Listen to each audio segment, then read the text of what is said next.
sweaty, diaphoretic. Their heart is racing. Many times they're shaking. They can have gastrointestinal upset. They can have diarrhea.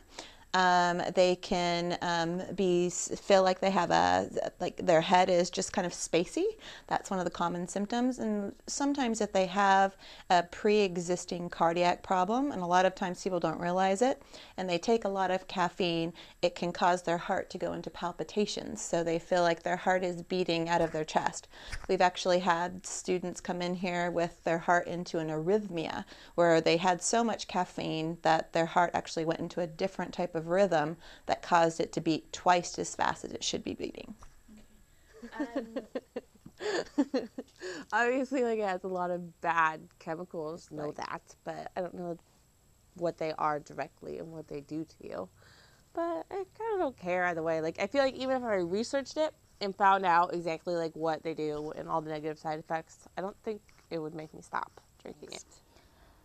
Caffeine intoxication, according to the American Psychiatric Association, can be defined as the overstimulation of the central nervous system due to the presence of large amounts of caffeine within the body.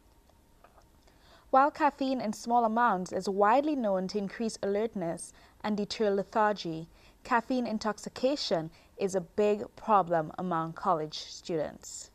The LPC campus is just as plagued by it as many of the college campuses in bigger, more bustling cities. But why do these people continue to consume such large amounts of caffeine despite the warnings? Because they're multitasking. They're young adults, they're multitasking. Many of them are working, going to school. They're trying to do a lot in a 24-hour period of time with as minimal sleep as possible and keep their social life. So we see a lot of that, especially during final exam times. So it helps me wake up in the morning. Well, my morning, because I work graveyard.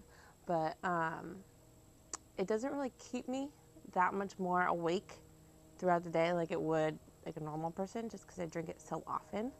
But like if I don't drink it, then I get like headaches and I get really shaky. Like if I don't drink it, or sometimes if I drink too much, I still will get shaky. So I kind of shaky all the time.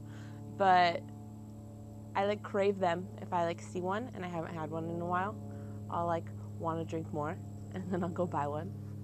And then like when like I first drink my Red Bull, like I get so much happier. That like, I'm surprised people can make it throughout the day without having drink coffee or get caffeine or Red Bulls or Adderalls or anything like that. Just some type of boost, because you're just required to do so much. Like I wake up at 4 a.m., I commute to school, I go to class, I go to work, I work out, I babysit. Like I do so much that I need that extra push. I need that little bit of help. And with modern day Starbucks on every corner, it's right at your fingertips. It makes it really easy to get.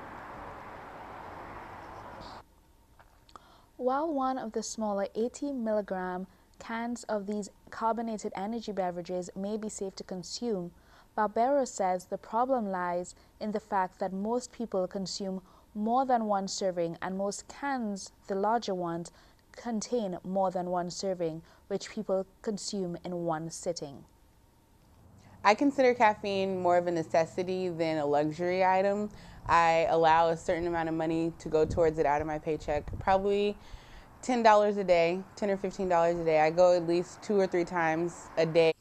I think at this point it's just because I'm like addicted that I can't stop drinking it. Like it's like I formed a habit like every day. Let's say that she also has diarrhea, which is very common if you're drinking if you're drinking a lot of caffeine over the day.